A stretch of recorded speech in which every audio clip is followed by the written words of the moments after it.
The party doesn't start till I walk in.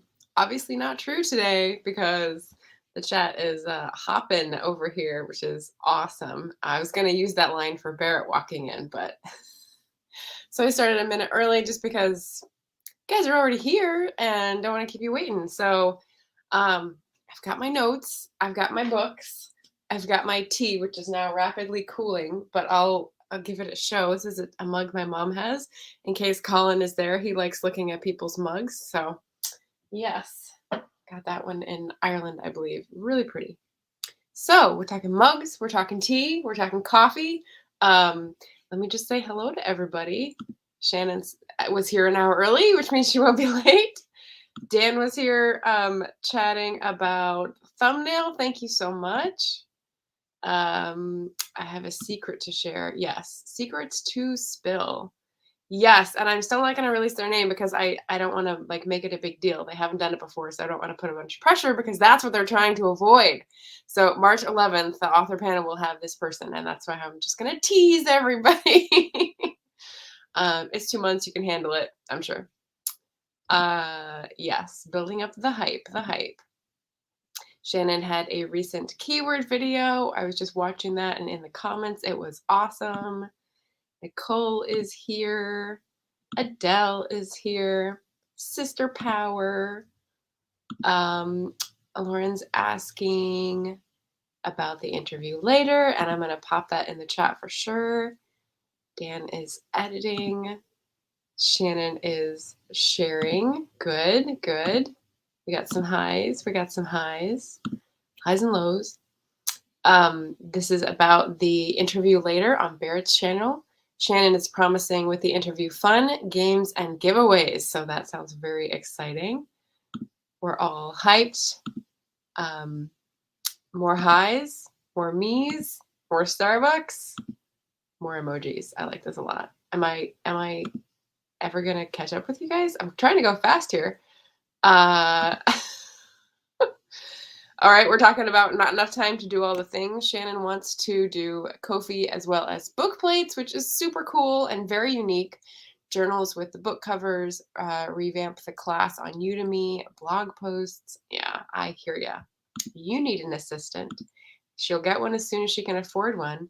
And I think, Shannon, Brian is available because he's been fired by Barrett. Oh, that was me nerding out about all the people. So glad to see you. Good paparazzi, not the Britney kind. And then this is winning my chat game right here. Can I get an autograph? But for real, if I live close, I get you to sing my copy of Memory's Hostage. And then she corrected to say sign. But no, I like sing. That might be a hard one to sing, but maybe in the style of Sweeney Todd. Here, hey. There's so much going on. Okay, so it's Wednesday. It is January 5th. So let me pause for a second here. I've got a Christmas tree in my thing here. Who still has their Christmas tree up? We definitely do. But since it was like a white tree decorated with blue and red and silver, it's kind of like a 4th of July tree. So now we're just super early. That's how we're taking it. If you still have your Christmas decorations up, lights, tree, wreath, let me know that you still got the Christmas spirit because we love that. Nicole's working on her Harry Potter 3-course meal for class. That's cool. I have my moments. Woo woo. Yep. Shannon saying I love mugs too, and from Ireland. Yes. Thank you guys. Barrett saying I need to figure out a collab with you soon. With Dan. Excellent. Jim's popping in at brief hi. We're in the middle of watching Don't Look Up. Oh, I want to see that movie, but it's not playing anywhere near me. So upsetting. And it is almost New Year for Jim over in Tbilisi because they celebrate on the 7th, or like the turning of the 6th into the 7th. There we go. Jim is on BookTube. If Barrett fired Brian, not sure if I should hire him. Well, he's a scapegoat. That is the essential purpose that he serves. So, I don't think you'll need a scapegoat, Shannon. You are capable. Happy hump day. We still have ours up. Yes. Lauren and Nicole in the Christmas spirit. Shannon just took theirs down Sunday. That was quick. Okay, okay. Christmas 7th, June 7th, January 7th. Can you tell I'm planning like 5 months in advance at this point? If you never put your holiday decorations up, raise your... Oh, Barrett! On Netflix. Is it? I thought it was in the theaters. Oh, maybe that's why I can't find it in the theaters. Oh my gosh. I streamed Don't Look Up, I think, on Netflix. Oh my gosh, you guys, I'm so stupid. Okay. Yeah, I haven't been on Netflix in a while because I'm with my parents and the TV is always on, so I don't watch stuff on my computer. But okay, noted. I will have to make time for that this week. Dan says, you give me too much credit, Barrett. Glad you're enjoying my content, though. Loving yours as always, and for sure still waiting on my internet upgrade to be able to live stream. Oh boy, I know that life. I just did that in August, Dan, so I feel ya. Adrian, I do still have my Christmas tree up. I need joy in my life. Totally. And welcome, Adrian. I don't think I've seen you before in the comments, so that's great. Welcome to the channel. Shannon, I would leave Christmas up if I could, but hubby don't like it. Yeah. No Netflix. Okay. Yeah, well, good. I'm caught up. All right, I'm not going to do a Chandra today. Excellent. Okay, so welcome. This is my wrap up for December, 6 minutes in. And I'm going to talk about the books I read as well as upcoming events. And I think that's it. So let's start with the upcoming events. I call them coming attractions. First, I'll go in chronological order. We've got today, we're going to raid. So I'm taking the Twitch language to YouTube and saying we're going to raid Shannon's book release party on Barrett's channel. That is the link in the chat. It's going to be in a couple hours. So 4 p.m. Eastern today. Feel free to pop over, say hello. Congratulations to Shannon on Soul of a Rose. And I already got it on the Zon, so I'm ready. It is newly on my super long list of indie ebooks to plow through, so I'm very excited about that. Oh, came over from Twitter listening while I work from home. Good times. Adrian, that is so cool. So this is only the second time I'm streaming to Twitter, so it's a new thing. It's a new thing that StreamYard offers, and it's very exciting. I just got the Blaze to do it. They will be doing it for Authors Love Bookstores today. It's like the new shiny thing this week. So, woohoo. Woohoo. Patty. Who's Patty? There we go. All right. And then the second coming attraction is going to be later this week, the productivity sprint. So if you've been there before, basically it's 2 hours. We have at least 3 sprints of 20 minutes, but usually more. And I chat in between. I give you questions. We're just chatting about what we're working on to give each other a little bit of, I don't know, not liquid courage, but tea-fueled courage to get our to-do lists done or get those nagging tasks that are haunting our dreams done. Raise your hand if you've got one of those. I need to write a list of those because I've written lists of all the things that I want to do and like dreams and plans and haven't, gotten all those like back burner things that are haunting my dreams onto a list, and that needs to get done. So that's probably what I'll be working on Friday. So that is the information for that in the chat. It's going to be at 10 because something else is happening later in the day. So 10 a.m. Pacific, meaning 1 p.m. Eastern. So if you're on your lunch break or, I don't know, just freewheeling, please join in and we can get stuff done together. Garrett says, I need to maybe start streaming to Twitter and Facebook. Haven't tried it yet. It's really easy. All the comments come in. They're collated. There's a little bit of hiccup when you go to Facebook pages or groups and people come in anonymous because there's permission sharing because Facebook is being a twat. But no news there. But yeah, streaming to Twitter. I came across someone streaming in Twitter and I was like, how is this magic happening? And they said it. I was like, what? So yeah, I'm trying. I'm on Twitter a lot, so I'm trying to build an audience there. And I was like, yes, very, very cool. Party, not Patty. Okay, party on Bear's channel. Thank you. Congrats on the release, Shannon. Hope it's gone well. Those Amazon rankings are looking good. Excellent. Yeah, she's doing her darndest in that system to like leap from, I don't know, Mario Brothers. What do they call those little platforms that you leap onto? That's what I'm envisioning. And Lauren says liquid courage is for karaoke. That's true. Shannon says lots of them. I'm actually writing a list of 300 goals. Oh, wow. See, I can't even, my brain can't even like get around how she does that. So you're writing them now. Okay. Excellent. It's going incredibly well for Shannon. Number 1 in her category. We're talking about it tonight. Awesome. No idea about streaming Twitter. Need to master YouTube for. It just goes out. So, that's all I'm experimenting with. Yep. Okay, so those are the 2 coming attractions got to highlight today. I did reach out to my Patreon folks for the book club, and it is going to be Sisters of the Raven by Barbara Hambly in the February. So if you're interested in that, if that is on your list, if that is on your own TBR and you're trying to read through it, check out the book club. The link is in the chat there. And without further ado, finally, we're going to get into the books. Yes. Okay. So number 1, I've got overlays today. So this is going to be another hop skipping back and forth.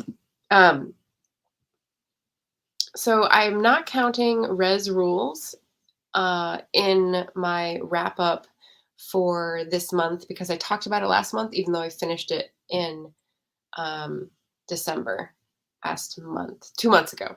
So I talked about it for November because it tied into Indigathon, but I finished it in December. So that's the technicality, and I will point you to my November wrap up. Oh my God, my November wrap up later when we finish.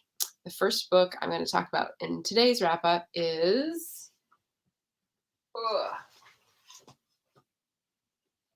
This Elusive Monster, which got lots of tabs because this is a research book. And if you were here for the January TBR, you'll know that I'm doing a reading goals thing each month, inspired by Melissa of Fully Booked. So she has a little easy spreadsheet, and I will show that later to see how my December measures up to my 2022 January starting goals. So just seeing if I'm already in the mindset. So this, you'll hear about more.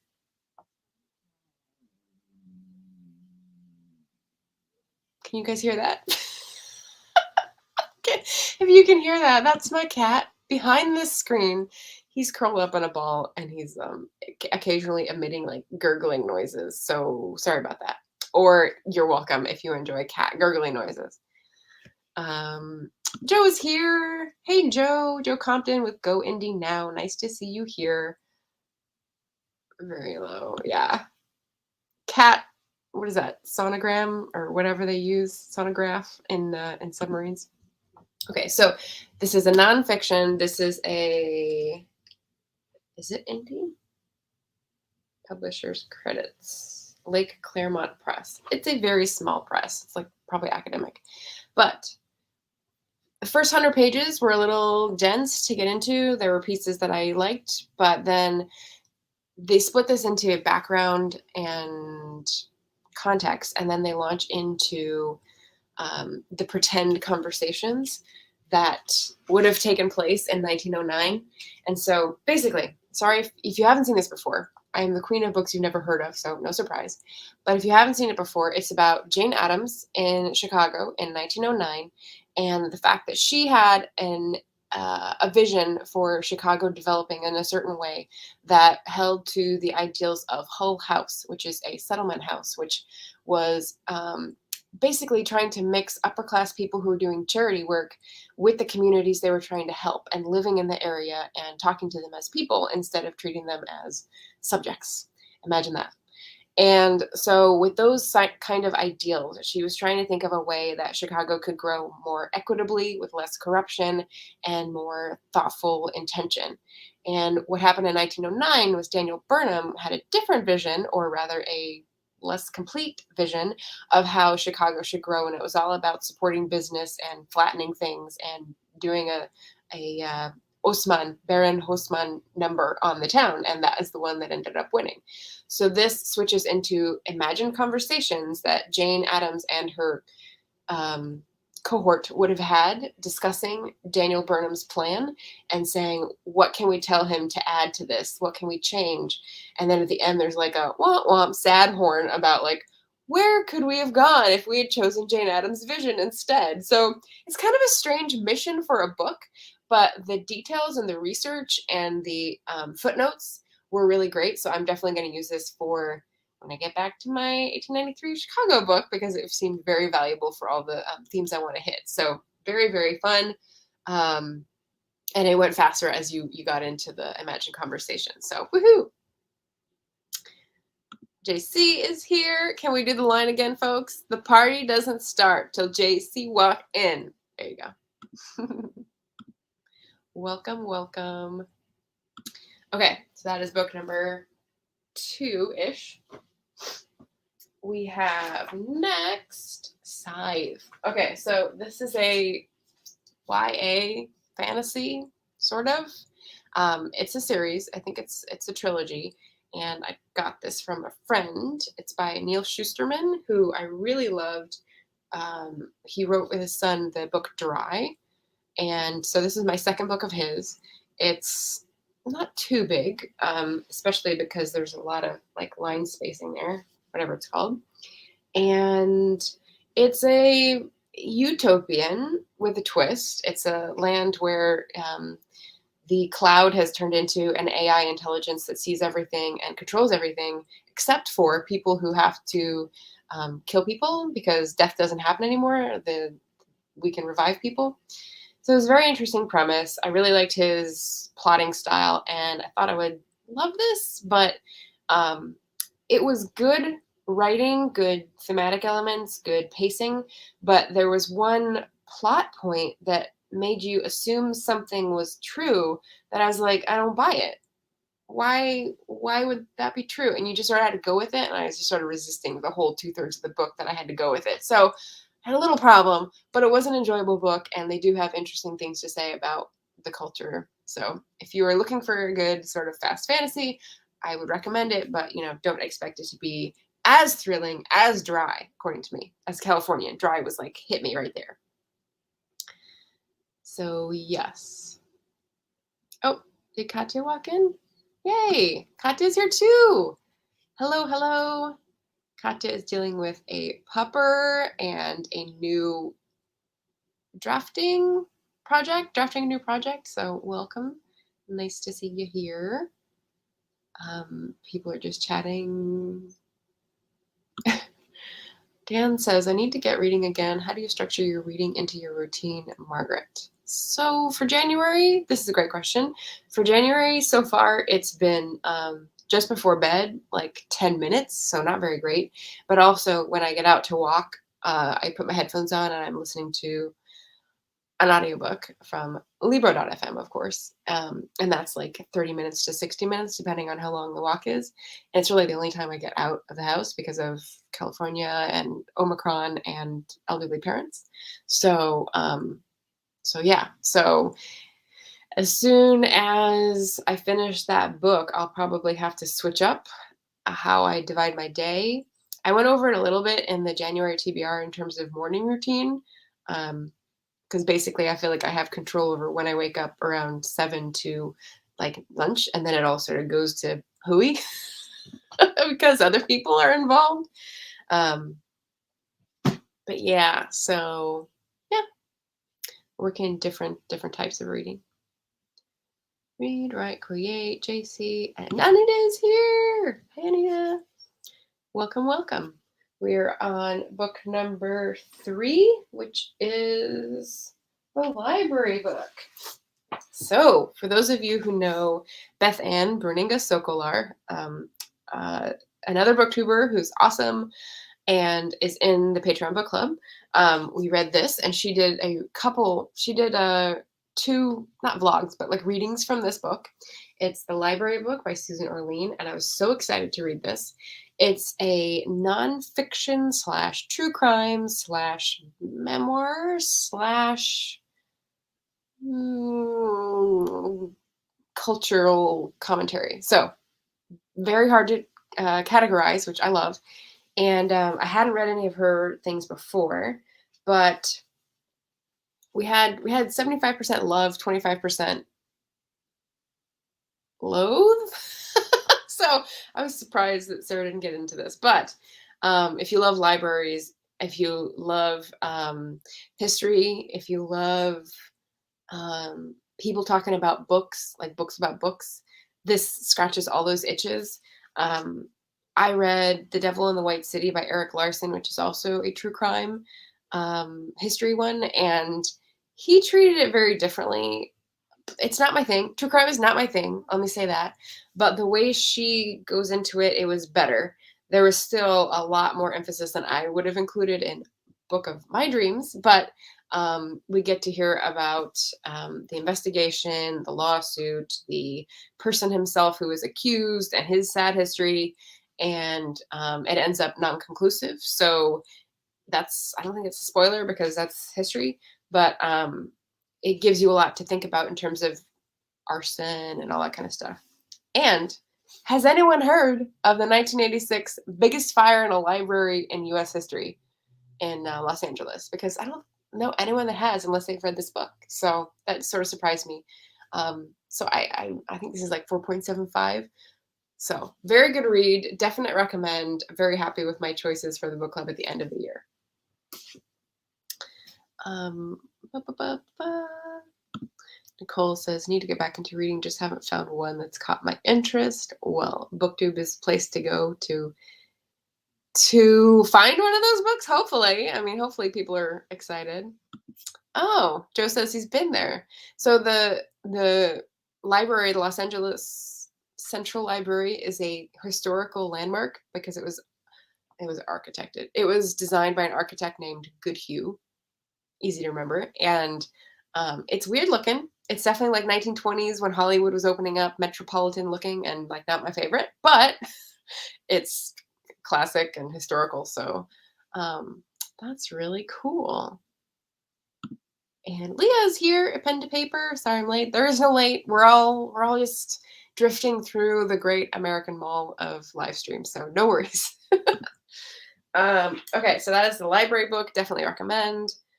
Next, we have my first overlay. So, brand overlay. This is a debut novel from Elisabeth Gonzalez James, titled Mona at Sea.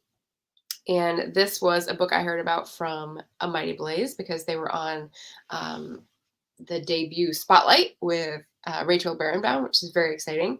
This was an audiobook that I listened to, which is why I have it on an overlay. And it's written by a woman of color who is a fabulous interviewer. So if you're curious about that, definitely go watch the debut spotlight with Elisabeth Gonzalez James. So Mona at Sea is a book about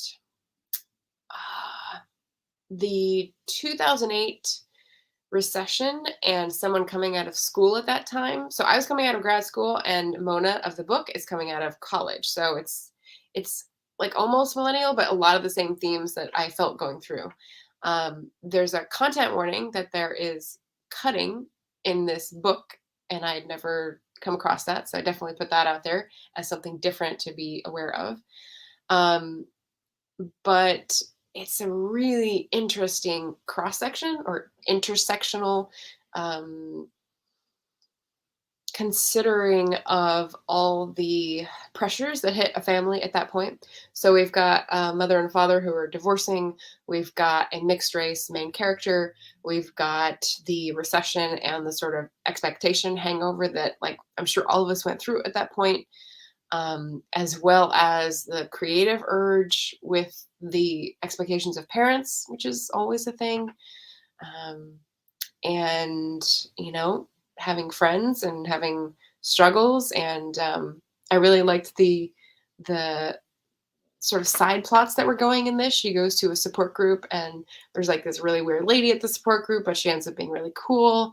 So there's all these sorts of like signposts in Mona's life that are lifting up or pushing down, and really let you let you see her growth and acceptance and thoughts. And so I really like this. This is like a 4.25, 4-star at least. I loved it. Yeah. Yeah, I really like the writing. So this is her debut, and I'm going to be looking for more from Elisabeth Gonzalez James. So there we go.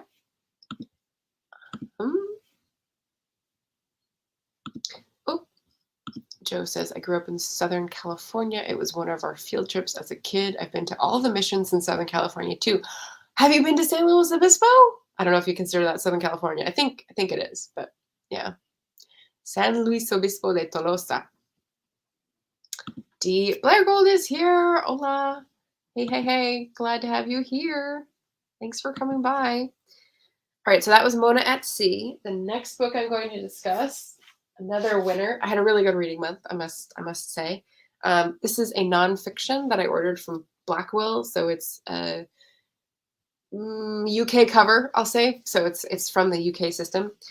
A Year in England's Eden, by Benedict MacDonald and Nicholas Gates. I think Benedict MacDonald is more the writer and Nicholas Gates is more the photographer. I can't remember where I heard about this. I'm pretty sure it was BookTube. But it's not too long, but it's a naturalist. I know Doris at Aldi Books and Heidi at My Reading Life are people who are doing like a naturalist read along, so they should pay attention to this one. It's basically taking a little patch of land that is owned by a couple that has let it go to seed and be in its natural state in Herefordshire. It gives you a little history of the area. It gives you a little bit of political landscape in terms of how they're doing conservation in the UK and what's wrong with it, and mostly dives into the ecology of this very small piece of land and how much it is helping the environment in that area. So I learned a lot about bees and birds, not so much the trees, but lots of like insects, things that I'd never know before. And as I shouted out to Beth Ann, so Beth Ann is a bee scientist, and so I sent her something over on Twitter or Instagram, I don't even remember, probably Instagram stories, a quote in this book that was talking about the gas eruption jaculator. That is the name of the species. Gas eruption jaculator. That sounds like something from a nightmare, right? But she said it was all defamation, and they're beautiful things, and it's like kind of like a bee killer. But anyway, so this was really cool. Not something I normally know about or read about, but he made it pretty interesting. And the writing is beautiful. I don't know why it's so unusual to find naturalists who know how to write. I think they're there, but we just don't take the time to find them. So definitely recommend Orchard, A Year in England's Eden if you're looking for something calming and curious and about the natural landscape, and just another little step to make things better. Yeah, put out a hummingbird feeder, something like that, New Year's resolution. So there we go for that one.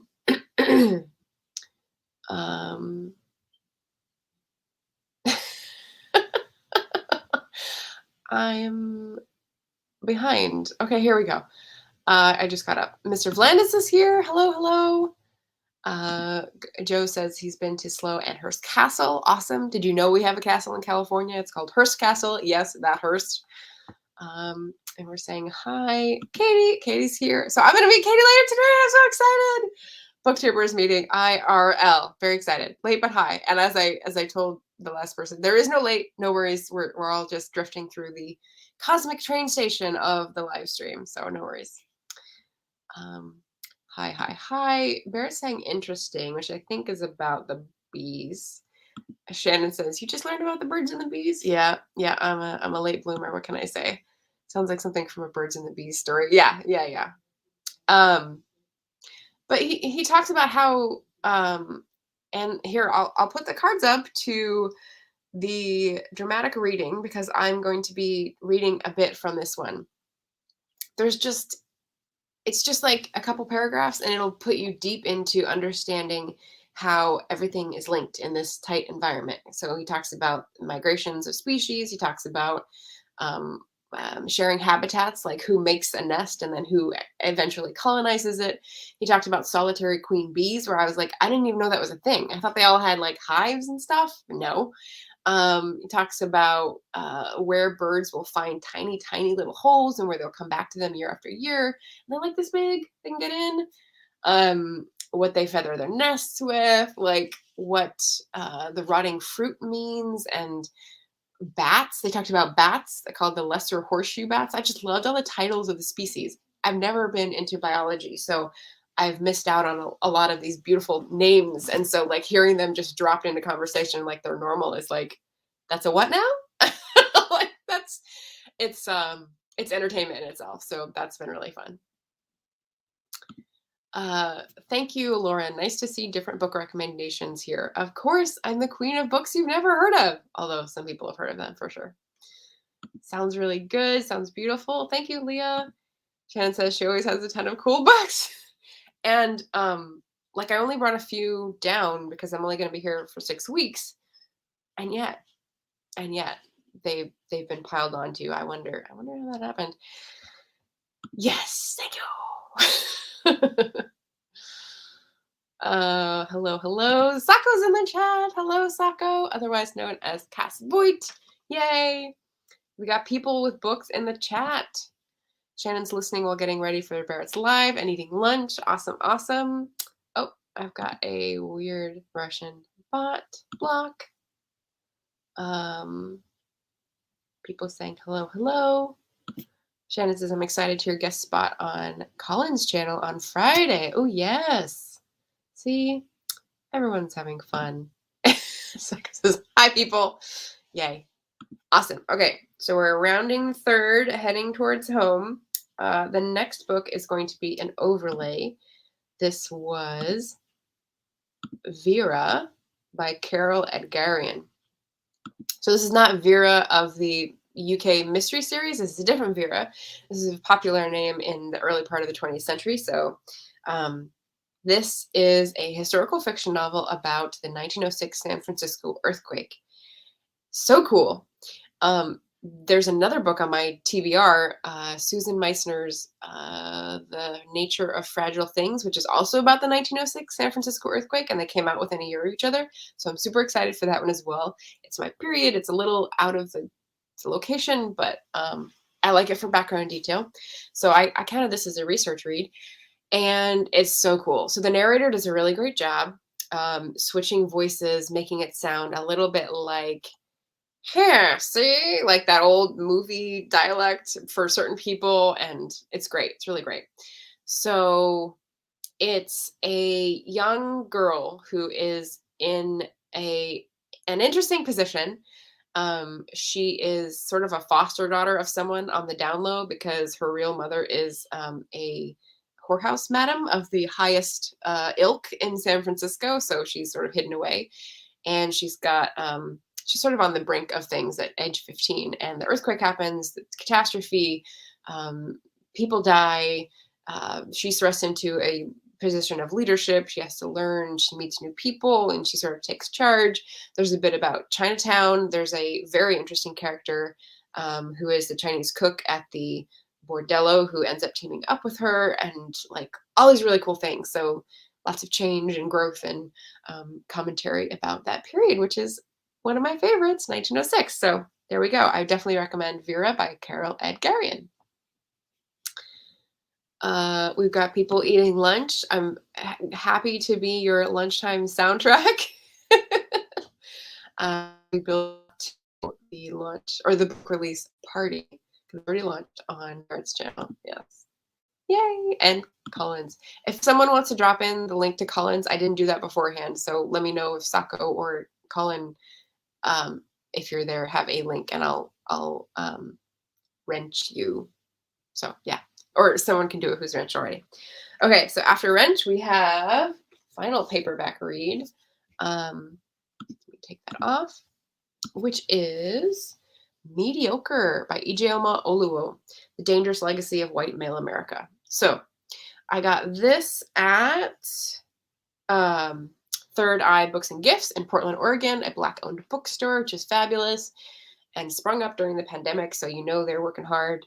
It's by an author of color, of course. It's a she's the one who wrote So You Want to Talk About Race, which I haven't read, but I skipped to this one because it just seemed to call my name more. So it wasn't what I was expecting, but let me tell you what I found. So she goes through several, I think the table of contents would be the most helpful. She goes through several policy areas, basically, about talking about how the systems have favored white male America, and white supremacy and misogyny is sort of baked into the system, and details a little bit of the most recent or pretty recent efforts to combat this and who's working on it and where it's happened and how they're doing. So it's less about the dangerous legacy. So this is what, okay, sorry. Bleh. What made this call out to me was because it made me think of the quote. It made me think of the quote, "Dear Lord, give me the confidence of a mediocre white man," because the feeling from a lot of people in the US, especially those from marginalized cultures, marginalized populations, is that the privilege has not been absorbed into specifically white male America, and white women too, definitely. The taking stock of the fact that we have it easier. We haven't had to deal with a lot of the things that marginalized communities have in the US is just not acknowledged or provided for in any way in the system. So I thought it was going to be more about um, the things that they don't have to go through, the privilege piece. But what it's more about is how it built up to the privilege in these policy areas, and then talking about the efforts to combat, which I said. So we've got how the West was won. We've got the centering of white men in social justice movements, white men's assault on higher education, which if you've read Dark Money, there's like definite parallels there, which is really great. White America's bitter dependency on people of color, the convenient use and abuse of women in the workplace, which is like also talking about women going in the 20th century, moving into the workplace, and then being fired so they can make room for the veterans coming back, but only a certain type of veteran after World War II.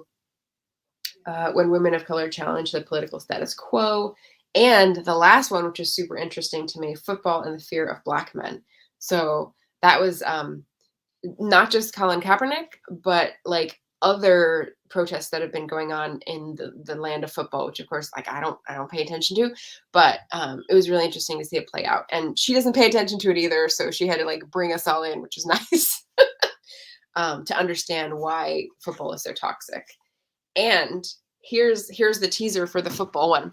I don't know if anyone plays fantasy football, and don't take offense, it's not personal, but she points out the fact that fantasy football is super popular because what you're doing is managing the team, like taking out players and whatnot.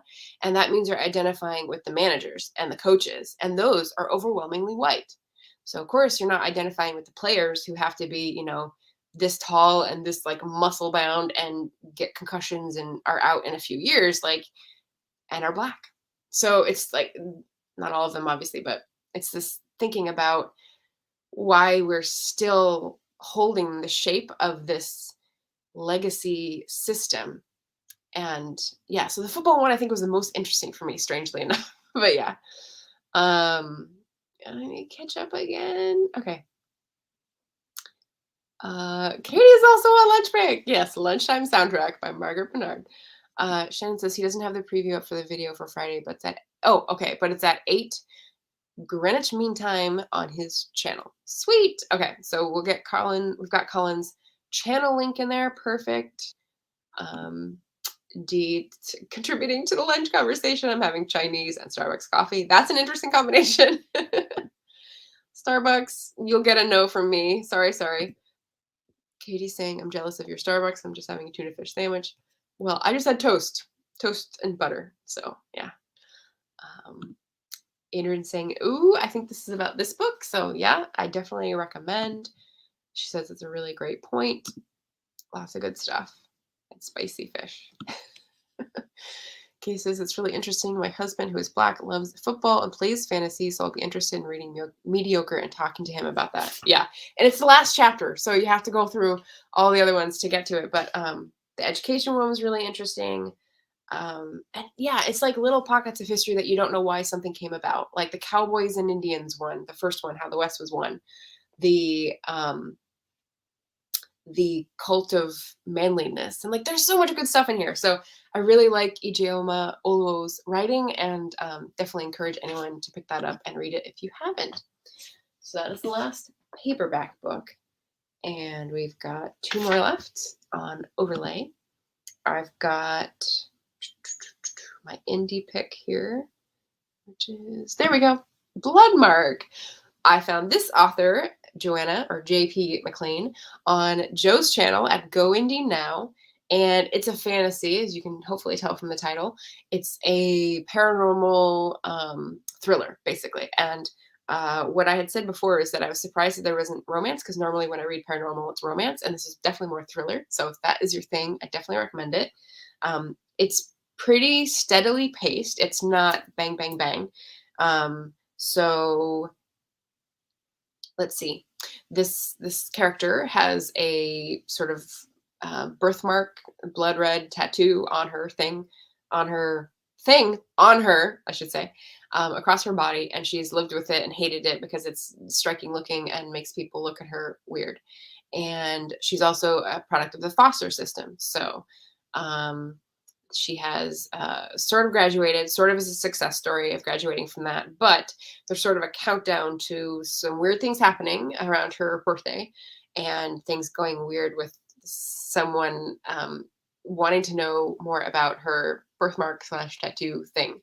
So it was very, very original thoughts. It worked in some like Incan folklore. It worked in different worlds. Like there's some academic characters, and there's a plant nursery where she works, and there's her roommate who's like moonlighting as a hooker. And so there's like lots of different stuff playing in. Very snappy, well written. And so yeah, I definitely enjoyed this one.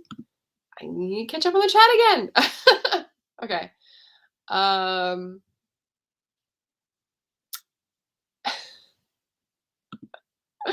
Lauren will be joining Natalie for Flash Fiction Saturday. Sweet! So I guess Lauren just found out she's going to be co-hosting with Natalie Writer Lock on Saturday. That's super cool.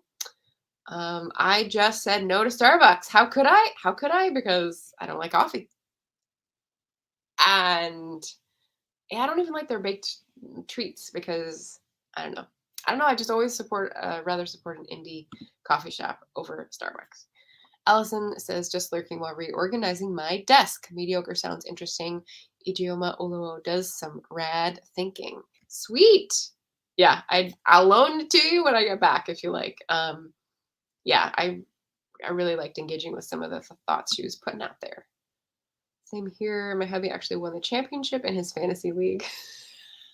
Okay, well, maybe we're looking for a head-to-head with like BookTube, AuthorTube here, because Katie is BookTube and Shannon is AuthorTube with the partners. Maybe they would be interested in that as a chat. That'd be pretty interesting. We're all saying hi, Allison. Welcome. Dee's liking the cover. Very cool. I don't know who did the cover. It may have been Joanna herself. But yeah. He's doing much better than mine. Shannon says it looks like a vampire book. I know it's not a vampire book, but it is a paranormal, but there's no vampires or werewolves. There's just like visions and I'm not gonna say the other stuff because that might be a spoiler. So there we go. Yay! Cool. Okay, so that is Bloodmark by JP McLean. And the final book is another overlay. It's called All We Want. So I did the tricky BookTube thing of looking at my audiobooks and going, what's less than 5 hours so I can get one last book in? So I read this. I started and finished it on December 31st, the final one of the wrap up.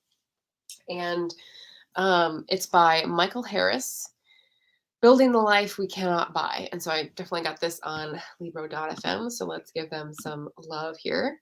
Oh, and side note, I saw on Instagram a post that said Audible is being really aggressive about their sales promotions. So just reminding people that Libro.fm does the same thing, has the same books, and they're much nicer people. So there you go. Back to All We Want. It's like it's a longer essay or a series of nonfiction essays. He sort of takes different aspects of consumer culture and the environmental catastrophe that is the climate crisis, and thinks about his personal interaction with it and why he's Canadian. So it's actually Western. He uses a lot of American statistics, but also talks about a few instances where his own country has done some things. He talks about caring for an elderly parent. He talks about is he on a glacier? Where's the thing where he's like reflecting in some place of nature? I can't remember. It might be on a glacier, but basically echoing a lot of the thoughts that I've had. So that felt good. Felt like I was being part of a community, and explaining why we have to change and we have to turn the ship. So yeah, that was enheartening. It's not like it's an activist book because he's not an activist, but he's a very thoughtful writer and he has some beautiful turns of phrase. I definitely put bookmarks in my Libro app to come back to the lines because they were so beautifully crafted. And I don't, this is a pain to do on Libro.fm because when you're listening, you can't, highlight or tab something. So I'm going to have to go back and listen to it. I didn't delete it off my phone yet, but this will also feature in the dramatic reading, I think, if I can get that off my phone. But yeah, who doesn't want a climate crisis book before the end of the year to just bring in that holiday cheer? But you should check out the description if that is anything near where you are at this moment. So yeah, Dee says, I did the same thing. I was trying to get to 52 books in 2021. I fell short. So close, so close. I was at 143 and then I was like, oh gosh, with this book, that means I'm at 144 and that's a gross. And I don't like that term. So I'll say 144 and we'll all just forget that also has another name. Leah says, got to go, watch the rest later. We're just wrapping up. So I do mostly 45-minute segments. I'm trying to keep it down to 45 minutes.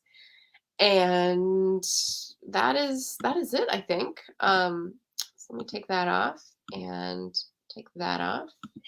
And yeah, that is my BookTube wrap up for 2021 December. And I hope to see you on Barrett's channel for Shannon's book release party. I hope to see Katie later, right after that at Barnes & Noble. And happy reading, everybody. I was going to put up my reading goals tracker to see how I did for December. So quickly, I have a BIPOC writer, I have an ebook, I have an audiobook, I have a research book. A lot of it was owned TBR. And was there anything else I missed? Research. I think there's one I'm missing. But that's pretty good. So my mindset's already changing, and hopefully you're on track for your reading goals in 2022 as well. So there we go. Okay, now I'll say bye, and this is my outro. Thanks for coming, everybody. Enjoy the rest of the week, and see you again soon.